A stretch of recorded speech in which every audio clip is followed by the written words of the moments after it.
Welcome to the channel. My name is Matthias. Today we're going to talk about the Old Man Logan run, which I had very fond memories of.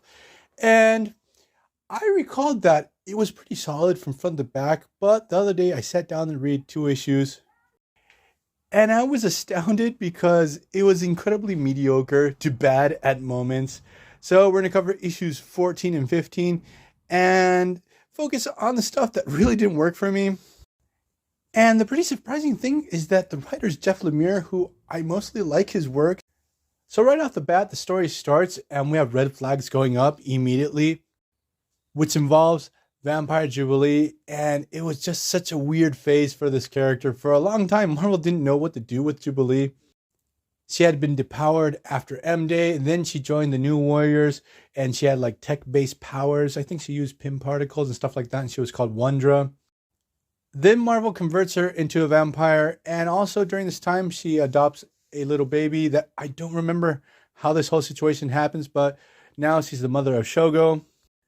So it seems that Jubilee has been kidnapped by Dracula, and now Wolverine's tracking her down to Transylvania. When Wolverine arrives to Romania, he crosses paths with the agents of Stake. Yeah, these are the monsters that work for S.H.I.E.L.D. So as I mentioned in previous videos, I really don't like it when Marvel uses classic monsters as characters and stories. It's not my cup of tea. Here you have the Agents of Stake, where you have a werewolf as the team leader, who is called Warwolf, and then Manphibian, who is the creature of the Blue Lagoon here. And then the other characters on the team, at least they sort of mix it up. You have Man-Thing, you have Hit Monkey, you have this young Abomination, who I don't know his name is. I guess it's Kid Abomination. And then the main villain to the story, it's Dracula, the classic monster. I really don't like it when he pops up in stories. There are very few stories with Dracula in Marvel that I like him. The only 2 story arcs that I like with Dracula are when Deadpool had to deal with him during the whole time he was married with Shikla. And then during Jason Aaron's run on the Avengers, he did a pretty good job where he creates this new vampire nation. Outside of that, when Dracula pops up in a story, I always go, oh, him again. Like, I normally just tap out. I stop reading. And he pops up way too much in my collection. So, obviously, Wolverine forges an alliance with the Agents of Stake. They go and try to attack the vampires and Dracula. Wolverine is able to find Jubilee, who's under the control of Draki.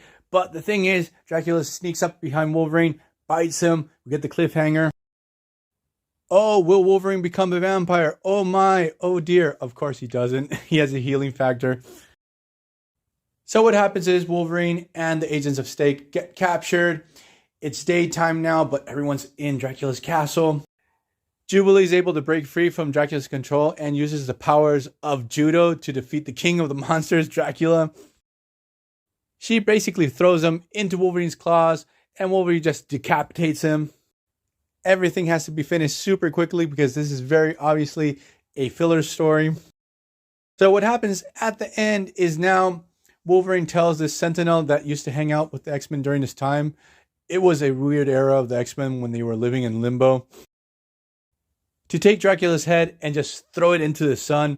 It seems like the most definitive death I've ever seen for Dracula.